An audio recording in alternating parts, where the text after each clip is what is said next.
first off, what we're going to talk about is we're going to talk about technology. Okay, so in the financial institution world, okay, we are bombarded by technology. Okay, in our personal world, we're bombarded right now. Okay, between iPads, iPhones, everything is technology now. Okay, but in the financial services sector, it is even more prevalent. Okay, I can tell you, I see startups almost weekly in this space, whether they're programs, process, sanctions, third-party data sources. You know, I could see where someone working for a company could be completely overwhelmed with all of these solutions.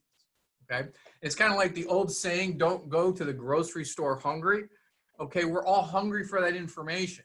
And what I want to do is warn you to maybe do a little due diligence with those processes that you're implementing, because there is so much out there.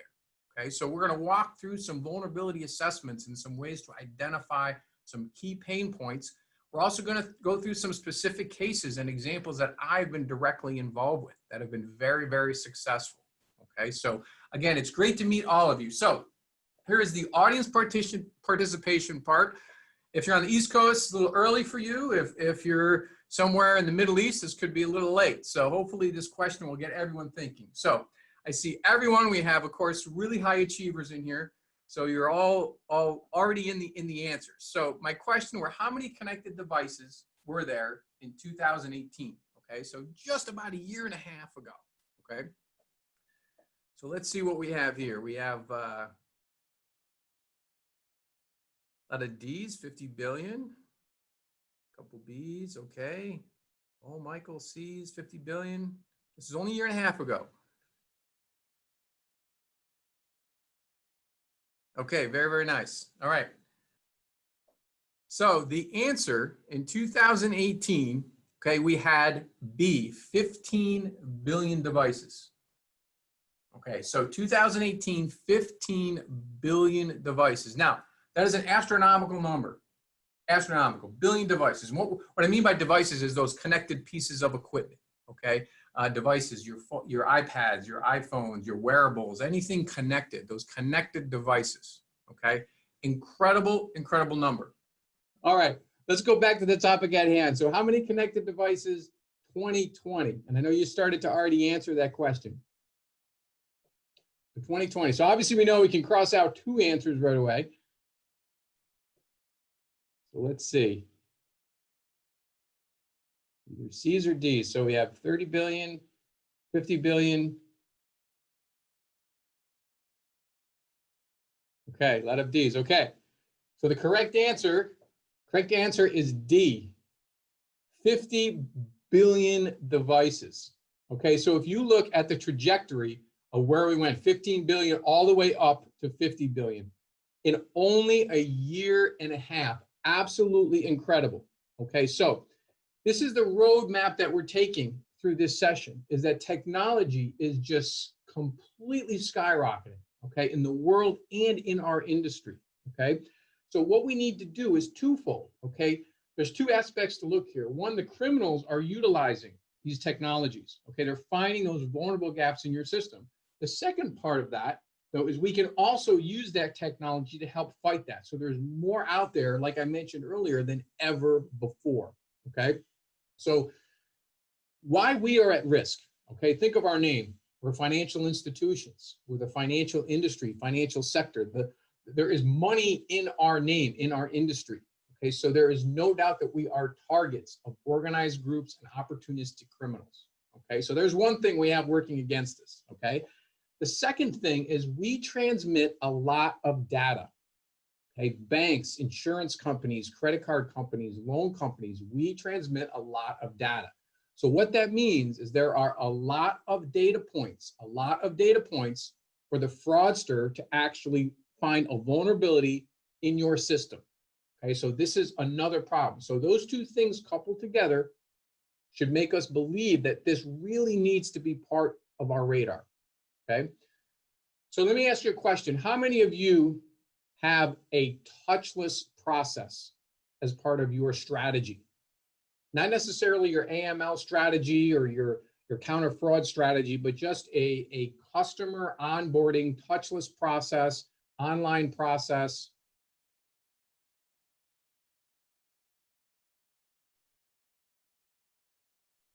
Great engagement. Okay, yes, so I see a lot of yeses. And I would suffice to say, my research shows me that about 75 to 90% of financial tech companies have this as a high priority, top 5 is a touchless process. And why is that? Well, because we want to appeal to our customers, because we want to make it a seamless process with our customers. We want to be able to do things on our phone while we're traveling places, make it very convenient, okay?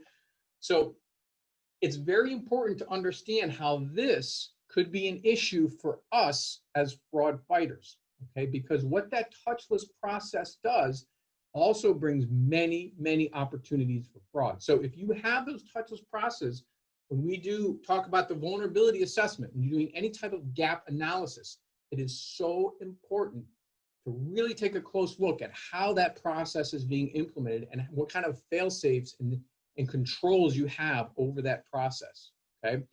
I just finished doing a research study about 50 banks, and it indicated it takes about 2 to 4 months to onboard a client, okay? So what that means is that what companies want to do is they want to streamline that, right? They want to make it so it's a quicker process. And this includes all of the potential anti-money laundering sanctions, regulatory items that they need to comply by, okay? So it behooves a financial institution, right, to make that process quicker, make it easier, okay? But that oftentimes is working against those counter fraud programs, as I mentioned, okay? So as an example, I did a consulting project with Rabobank. I don't know if any of you are familiar with Rabobank or have worked with Rabobank. And this was working for Inform for Risk Shield, the fraud detection process. Now, a couple things that they had problems with. First of all, they had tons and tons of data to manage, okay? They managed close to, I think, 4 billion transactions per year. So, I mean, this in and of itself, just trying to manage that data. So when we first went in, one of the main issues we had was they also wanted to implement a hybrid system, okay? So they had a very strong initiative to use technology to make onboarding easier and the application process easier for their customers. But they also had an in-person presence as well, a very strong one. They had loyal customers that love to come into branches. So this also creates a conundrum as far as the strategy is concerned. So what we did, we realized through a vulnerability assessment that their main pain points were that they needed basically were through anti-money laundering and market abuse. Those were their pain points. And we identified those through, like I said, an extensive gap analysis. The implemented technology that we used was a fuzzy logic type of search, a soft boundary search, which I'm going to get into later in the technology section. We also did screening, some PEP screening. We utilized third-party data sources and also a machine learning platform. Okay, so we implemented all those technology tools and they all did a different thing.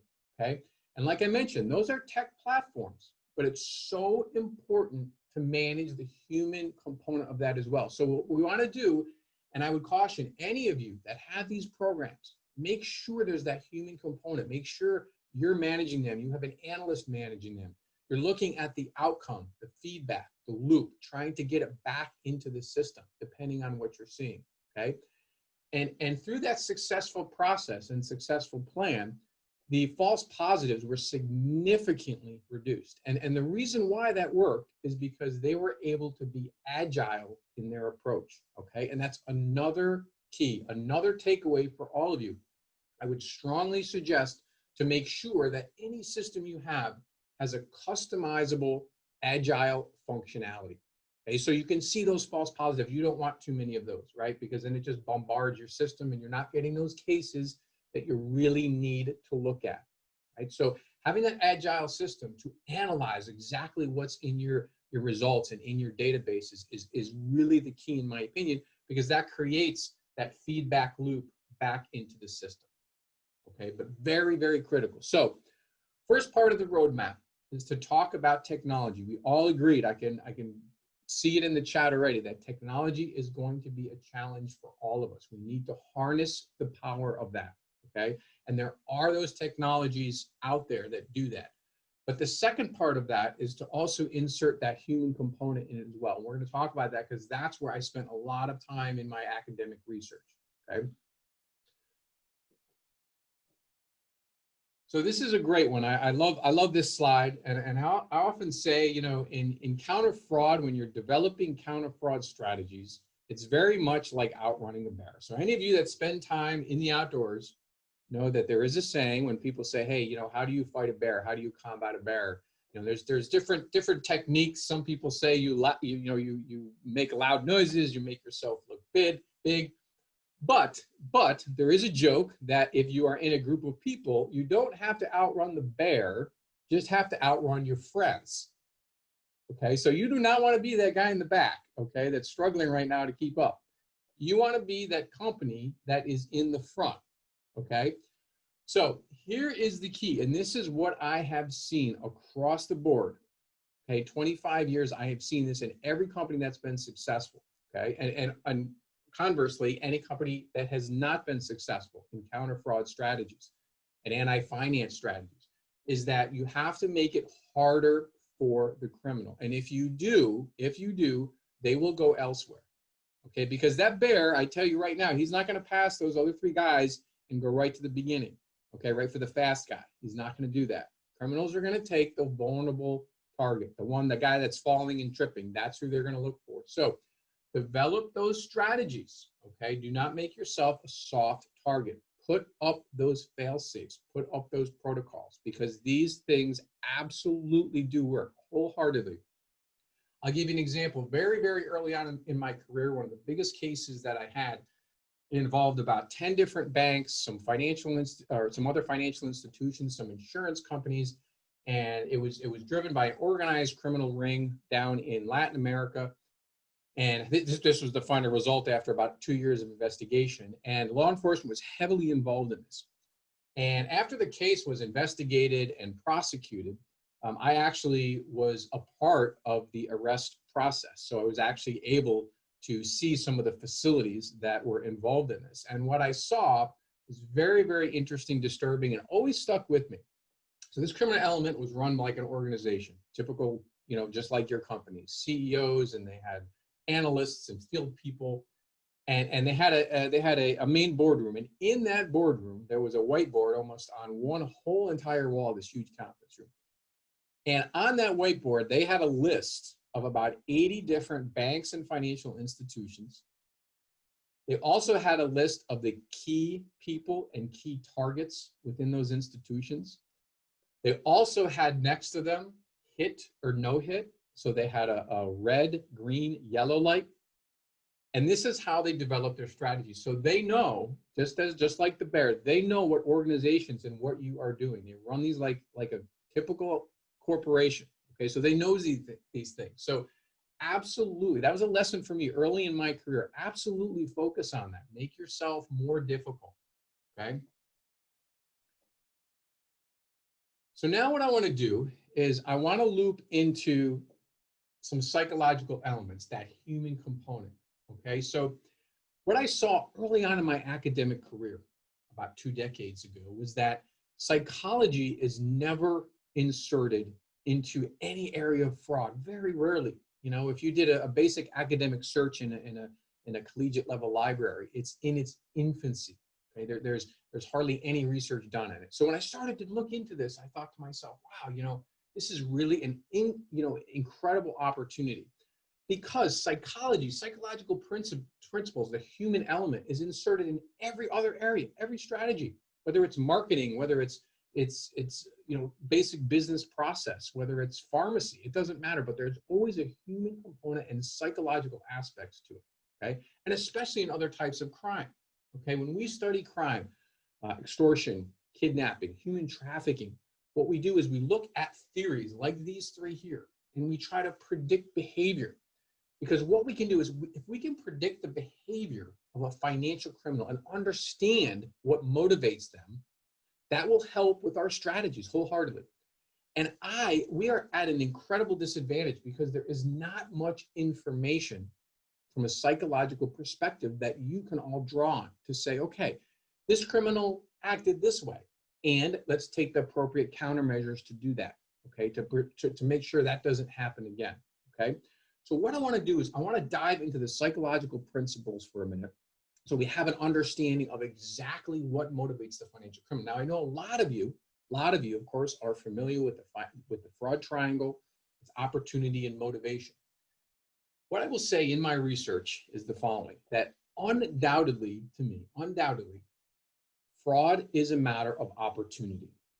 So I am an environmental criminologist at heart, so I believe that there's certain factors that we can control within our respective spaces and our respective positions. So what I want to do is I want to walk through these three very, very quickly to give you an idea of some of these principles and what motivates them. Now, what we do when we do any type of research at the academic level is we look at these three types of behavioral pushes. Okay, so these three types of theories explain why we do what we do on an everyday level, not necessarily a fraud level, okay, but on an everyday level. So audience participation to you. I'm going to start with the bottom one, the biological theories. Now, question would be, if we are looking at biological factors of behavior, what actually drives you from a biological perspective? So what, if we were to put on our biological hat, what motivates you to do certain things? And feel free to put it in the chat there and we'll.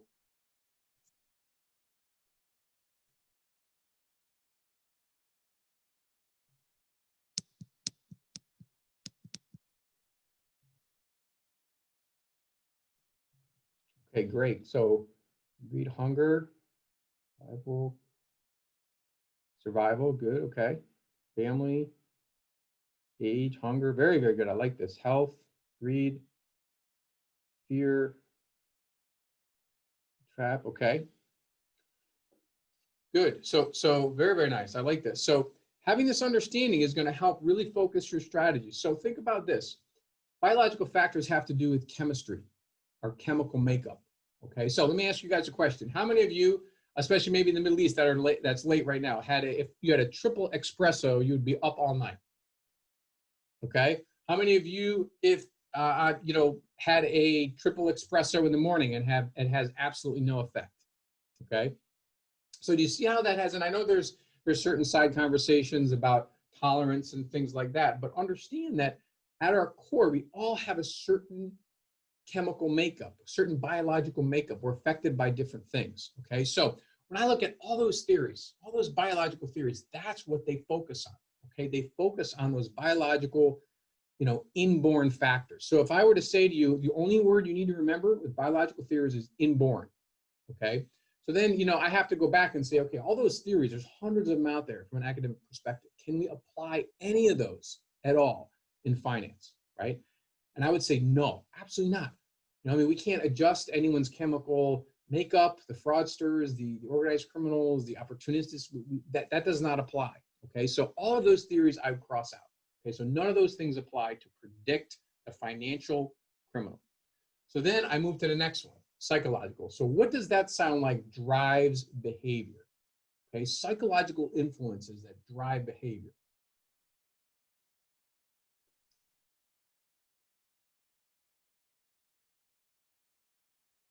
Okay, beliefs, good, good. Attitude, opportunity, greed, background. Thrill of fraud. That's very interesting. Yeah, yeah. Let's see, opportunity, good.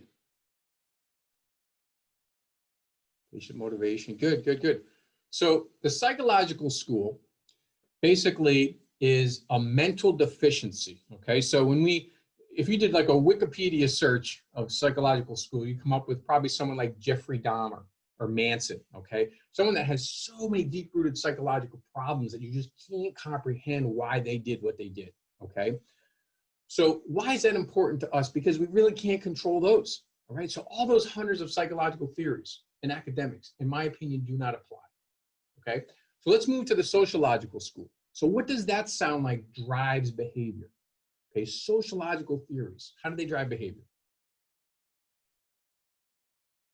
And we're starting to really drill down here. And then I'm going to loop this back into how this relates to you all in your positions. Environment, beautiful, perfect. Surrounding, status, pressure, good, good, good. Very nice. Competition, okay, good. So you are all right in the framework, perfect. So what I say is all those sociological theories, right? That's what they focus on, environmental factors, controlling environmental factors, okay? Now, why is that important? Because as an insurance company, as a financial services company, a bank, lending company, no matter where you sit, you can control environmental factors. Okay, going back to the soft and hard target. Now, studies undoubtedly show that if you adjust your opportunity level, if you have those certain preventative strategies in place, then it absolutely 100% will have an effect. Okay, and there's tons of those sociological theories. There's rational choice theory, there's social learning theory, okay? But what's so interesting is when you look at the cognitive level of the financial criminal, okay, studies show that they are higher. They are a higher degree of, have a higher degree of cognitive ability than a normal criminal. So what that means is that they have the rational ability to choose between right and wrong and choose between to engage in an activity or not. So you are in a very unique position because you can actually affect that. You can make them check in and think to themselves for a moment, geez, is this something I want to engage in? Okay. So what I want to do is I want to loop this back now. I wanted to just discuss the psychological theories, and please research this on your own or reach out to me after. I have tons of material on this, but it's so interesting because these sociological theories absolutely do apply based on rational choice. Okay. So what I want to do is we're going to loop now into prevention. So what we did, we talked about technology. Technology is a problem. We talked about how that needs to be a focus and a few examples. We then got into psychological elements of that. Okay, and you know, we now have a basic understanding of kind of the psychology of the financial criminal. Okay, so what I want to do is I want to dive into now specific case study. Okay, I don't know if any of you heard of this case. The Carbanak hack or the Carbanak hacker is a very interesting case. So what I want to do is I want to walk through this scenario with you. And I know some of you have had, similar experiences with this, okay? So what do you think could be, and those of you that are familiar with this case, you can feel free to chime in now. But basically what happened in this case was that they implemented a phishing scam, okay? They gained access through a system through 2 internal employees. They commandeered the system, took over the system. They learned what type of pattern that those administrators would normally work in their computer environments, and then they mimicked those patterns. They kept, and the whole key here was that they kept completely under the radar. Okay, their focus was to have a very low technology footprint. And that was the key. Okay, so we can learn a lot from this case by kind of diving into these different areas. Okay, so where do you think, from your respective positions, we could have inserted a program? Where do you think the best spot could have been to actually stop this hack? And this resulted, by the way, there's an Eastern European bank in millions and millions of dollars of exposure before they were actually caught. This went on for, I mean, it took them, this is what was interesting, when they first implemented the phishing scam, okay, it took them about 2 hours to gain access to the system, okay, and this went on for quite an extensive period of time. All right, so let's see here. So email, good. Education, IT literacy, very good, I like it. Closure of the backdoor, very good. Awareness, backdoor, employee training, phishing, good. Like scams, educating staff, very nice. Yep, IT training, of external drives, yep. Firewalls, good, IT knowledge. And this is a real hotline, very nice, yep. And this is a really interesting case because this exemplifies the strategy of the human aspect and the technology aspect, okay? Because we can learn a lot from this. And this is what I want to show you is how you can implement those 2 strategies and how we could have prevented this wholeheartedly, okay? So one of the most interesting things about this was When we talk about developing footprints, right? So we develop a footprint for our internal customers, i.e. our employees, and our external customers, right? And this is a lot of times how those tech solutions work, is developing a baseline, okay? And then we look for any outliers. And that is the key to using a technology component, is to develop those outliers. Absolutely. Now, what's interesting about this case, they were very, very smart, because what they did was, again, they kept that footprint very, very low. So once they captured the admin's administration info, they got in the door, they clicked on that link. That was the first mistake right there. Okay, so employee training, 100%. Okay, so that's the human aspect of it. But then we needed a tech solution after that, because that damage was done, right? So once they got in the system, they actually watched those admins for quite a while to see exactly how they clicked. They patterned everything, right? So basically, when they went in the system, it looked like they were those admins, okay, doing those transactions. And what was really interesting is they also realized that they did those transactions, again, they were very smart. They did those transactions after hours, okay, because that would be a lower degree. Basically, if they were operating and tried to do those transactions at the same time the real admins were, okay, that would have probably come up on a system, potentially. Okay, so, but what they did was they decided, they knew that they probably had a tech platform that would look for those outliers in the behavior and in the data. Okay, so that's how they flew under the radar for such a very, very long period of time. Because this study, again, please reach out to me after. I spent a lot of time, with analyzing this case study, because there's so many good preventative tips that we can learn from this. Okay, so let's talk about actual prevention. This is where all these things I've been talking about actually get into strategies. Okay, so first of all, and many of you mentioned this, I hope this is on your radar. Please make sure that human component is 100% a part of your plan. It has to be, because utilizing those key people within your organization is important, but also the motivational aspects of the fraudster. Okay, it's so important to see how they're motivated. And again, we talked about many of them, and some of those sociological theories, such as, again, social learning theory, such as strain theory, very, very vital, okay? Because these are people that might have a financial stress that don't go through normal means to recoup that money, okay? So that human component is so important. So first of all, think reduce opportunity. This is a way to really help fight, utilize those AML systems, okay? Now, what's really, really interesting is that studies show about 90% of the hacks happen from social engineering. Okay, so from exactly like that hack we just talked about, got access to the bank system. Okay, so social engineering, they use that system. So the USB stick test, I know many of you might be familiar with this. So what is the percentage of people that insert USB sticks if they're sent randomly to an internal employee or even left out and about? So what's the percentage? I love these studies. I was actually involved in 2 of them in the UK. 20%, 85, 50, good, good, good, very nice. 75, 80. Yep. So interesting, actually, and I should have differentiated. So internal employees, if you send an envelope, an untitled, unmarked envelope with a USB, internal employees show about 20 to 45% will open those, okay?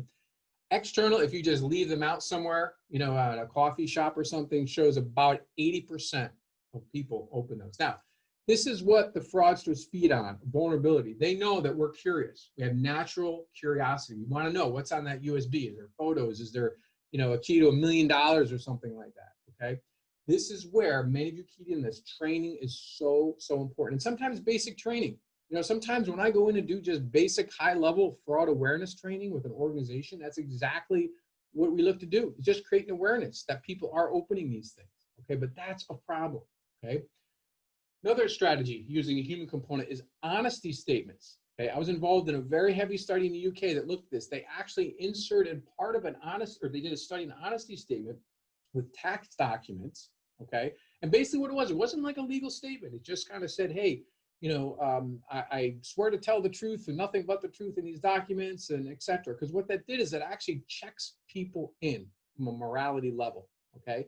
Now, here's something interesting. Those that do use honesty statements, I've also seen studies saying that if you put them at the top, at the very beginning of a document, that it will actually reduce suspicious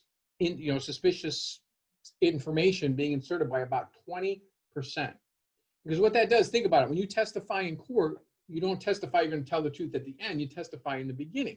You know, I'm going to tell the truth, then you tell the truth, okay? This is another psychological principle, all right? Try those honesty statements in the beginning, okay?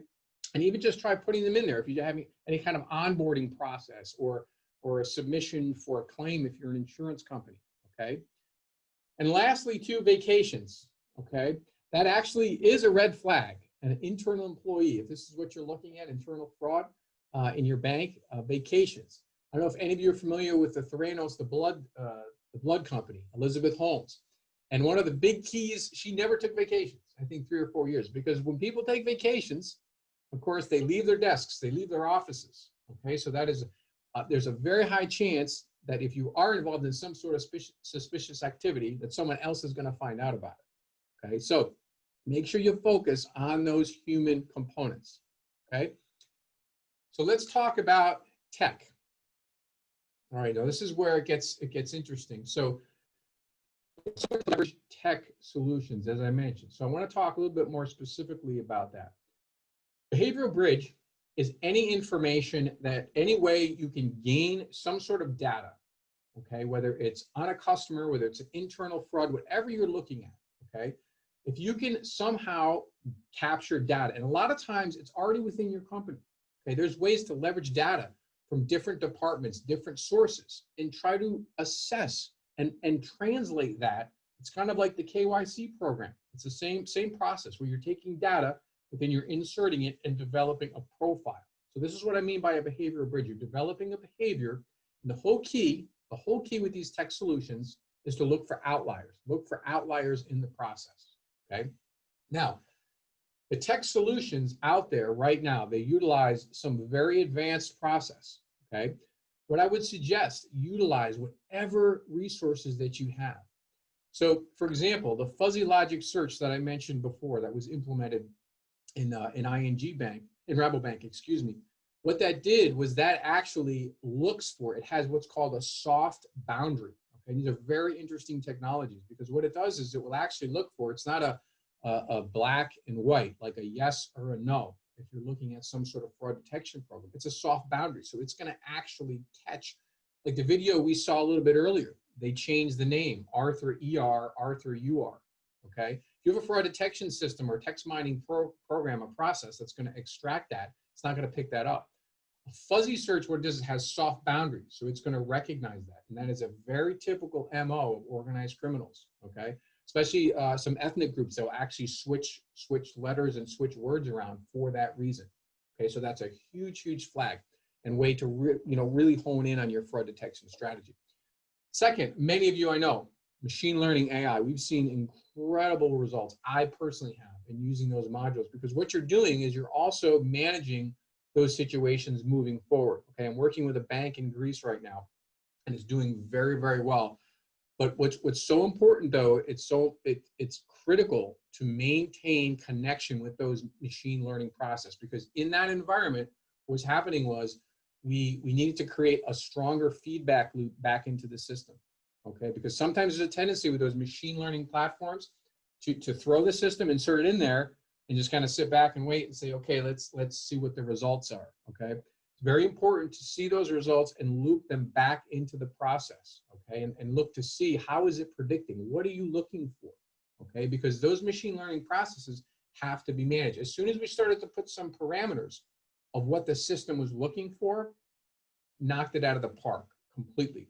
And to those of you that use those machine learning platforms, I would also make sure there's enough data coming into the system, okay? So in that application, what we did was we actually added 2 more external data sources to just make that data program more robust because it's going to develop those profiles, okay? Very key. So here's an example. This is an example of a way to actually develop a profile, okay? So this is what you're looking to do. You're looking to identify the threats that you have, those key pain points, okay? So each one of these little octagons, okay, is a piece of information, okay? Very critical piece of information that you can extract, okay? And I've used these applications in many different environments, okay? So what you're doing is you're developing that profile. This is your normal customer. This is your normal client. This is your normal internal employee, and this is how they act. So look to develop as many data points as you can. Could be the IP address that they're logging in from. Could be the time that they're logging in from. It could be the location. There's a lot of geolocate databases that can be used right now.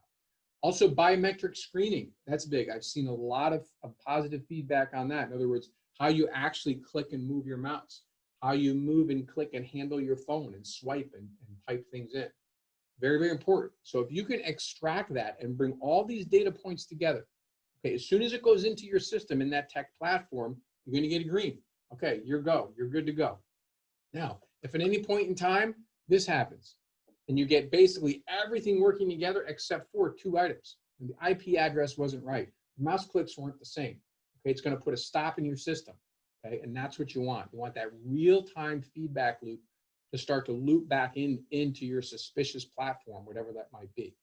Okay, so this absolutely is key, is to develop that footprint, no matter what environment you're working in. Try to loop those psychological principles of behavior. You know, we all act a certain way based on environmental factors, okay? So try to pattern those and identify which is normal and then hit those outliers. And that's the key areas that you want to focus on. Now, in any type of AML, CFT screening monitoring process, here's the key. This is the normal flow. Many of you are probably familiar with this. You know, you start the onboarding process, you try to bring in the third-party data sources, you check your watch lists, okay? Then you develop your risk score, okay? And then you bring in all those third-party data sources and data and everything you can. Now, here's the key though, is to not only do this at the onboarding process, okay? You have to do this at various points in the system. Anytime you have a change in that behavior, okay? So it needs to be done more often than that, because what's going to happen is those criminals, they're going to develop new MOs based on environmental factors, okay? And they're going to alter. So if they made it past your first level, they're going to get used to it. They're going to get a little more comfortable. So make sure you're developing those systems, and maybe even have what I've seen great results with, as I was working in the bank in the Netherlands with this, we developed different profiles and different scoring and modules depending on where they were in the process, you know, just to see if those MOs had changed.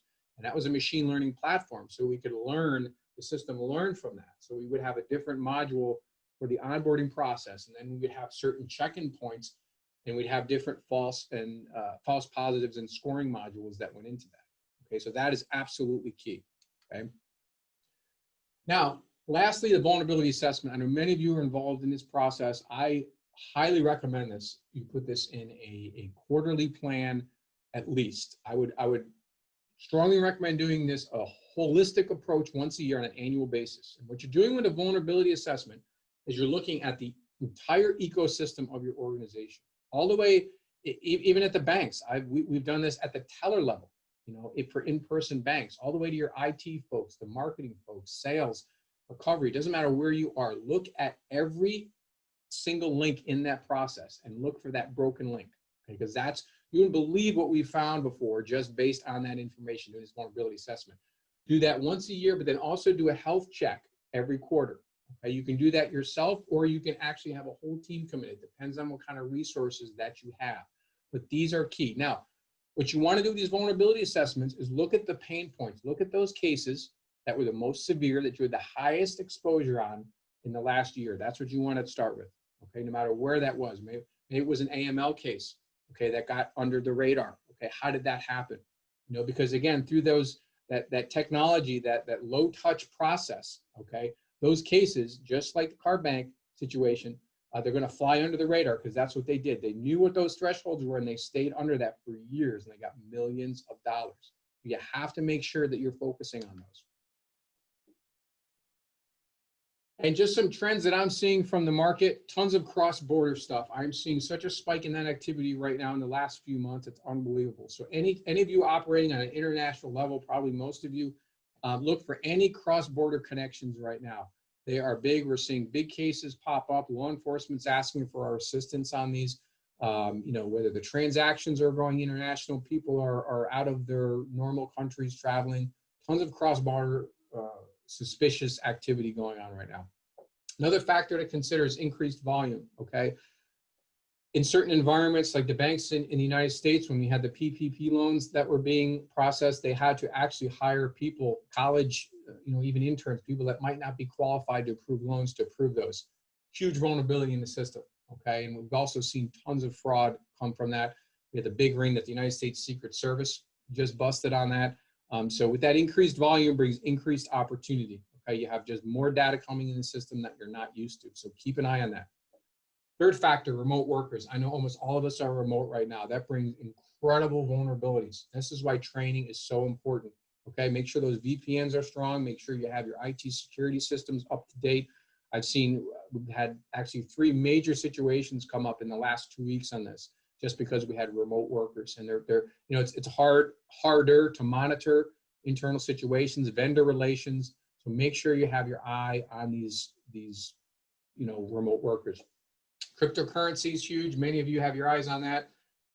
Very hard to trace. I've seen interesting studies both ways on those, but I'm not really confident in what I'm seeing about the ability to actually investigate and prosecute any case having to do with cryptocurrency. So keep your eye on those. Anytime you see those, red flags should go off. Right? Internal justification. Right now, you have more employees that might be a little more disgruntled than usual, just due to different factors. That creates a justification for them on an internal, external level. Okay, so coupled with the fact we have a lot of stressors going on right now financially due to the pandemic, this creates a very interesting conundrum for you in your respective positions. Okay, and lastly, online banking. Of course, all of you are going towards online banking. This brings huge opportunities. Even those, we call them the mom and pop banks that are operating still on an in-person basis. They're all going online now as well. So this is going to create very, very, a lot of issues going forward. Okay, so basically, just to wrap up very quickly, I want you to remember, you don't have to outrun the bear. Okay, just outrun your friend. Use those strategies, leverage those technology tools, those outliers. That's what you want to look for. But make sure your strategies focus on those 2 levels, the human component and the tech component. Okay, when you bring those together, you will absolutely see positive results. Okay, so I really welcome many of you I know I'm connected with on social media. Please reach out to me. Website, I'm on LinkedIn, YouTube, Twitter, Facebook, all of them. I love to support you.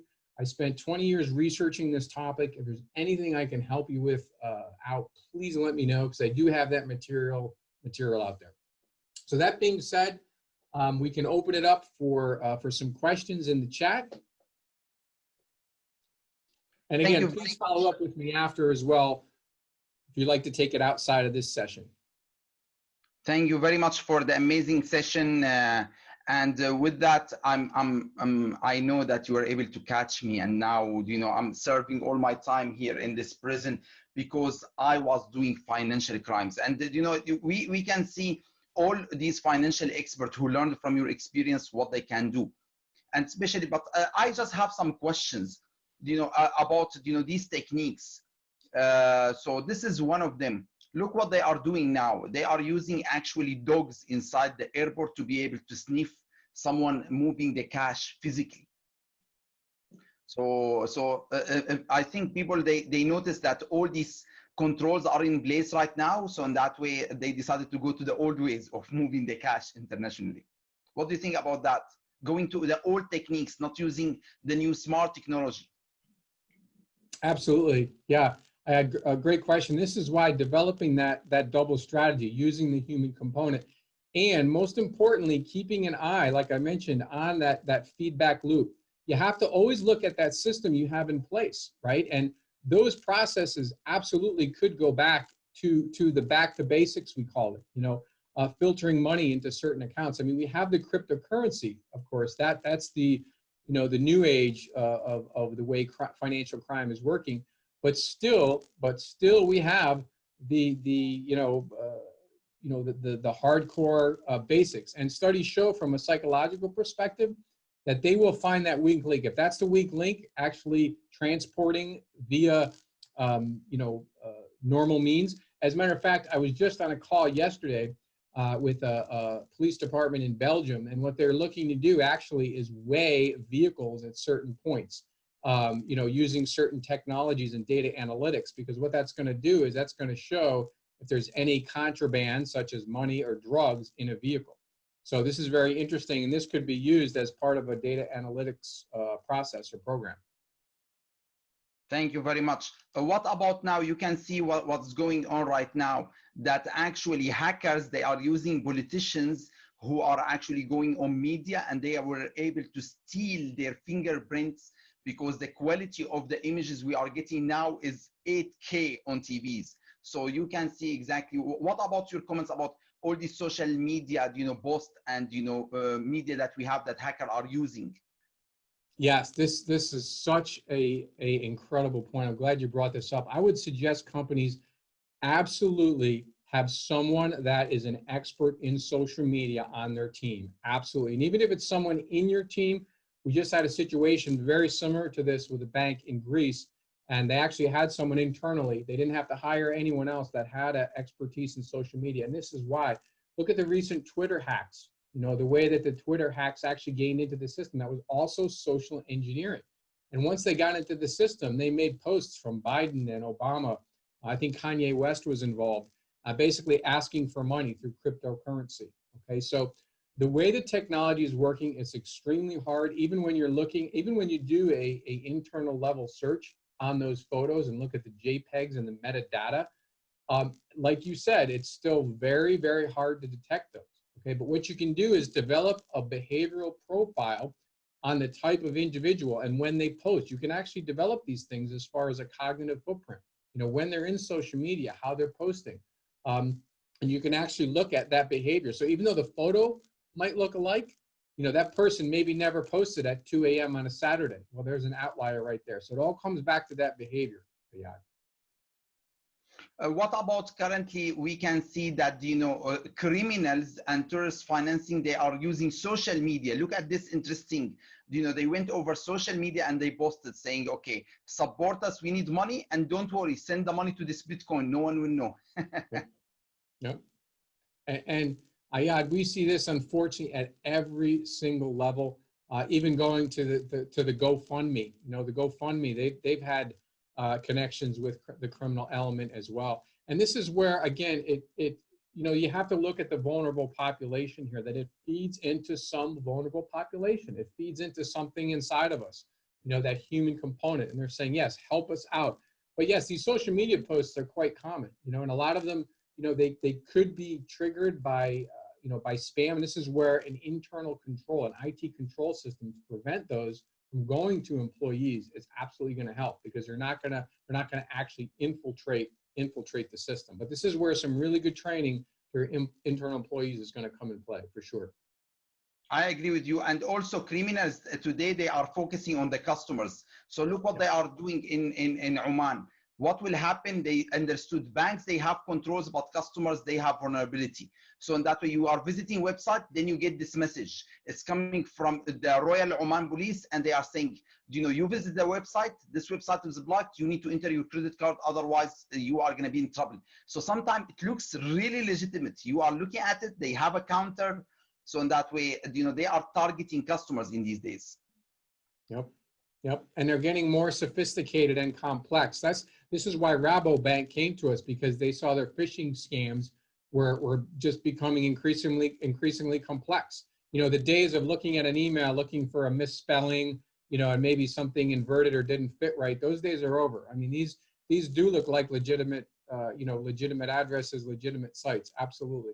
And they're targeting customers. They're making it look like you. And this is where awareness to your customers as well is so important, to basically tell them anything like that seems out of the ordinary to you, let us know, give them a number, a hotline, someone to call. So critically important. Definitely, I completely agree with you. The current financial crimes that we can see in the market, they are really massive. And this is why we need experts like you and so many professionals who are attending our webinar to learn all the new techniques that these criminals are using to be able, to move this money, to be able to launder this money, to be able to do all these financial crimes.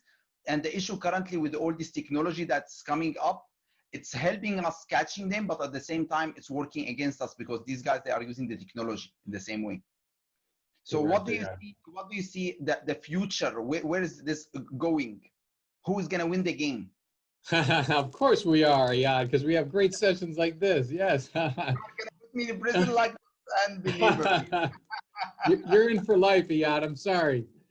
Uh, no, for just as a final statement, yeah, I think really that the trajectory I'm seeing is again, I hope I increased awareness on the technology front, because this is going to be even more massive next year and the year after. So two fronts: make sure you're leveraging the data you can get. Look for what specifically you need, because you can get everything. Everyone's going to try to sell you all kinds of data. Make sure you're focusing on what's important to you, and you have those systems to filter that out. But also with that, the technology platforms to prevent are growing as well. So you got to use both of those things to leverage, but also to shut it down at the same time. And that's what the companies have to focus on that. Absolutely. All right. Thank you very much for all your examples and your cases and sharing your experience with us. And I would like to thank all our attendees for attending our global webinar. This is the conclusion of the session.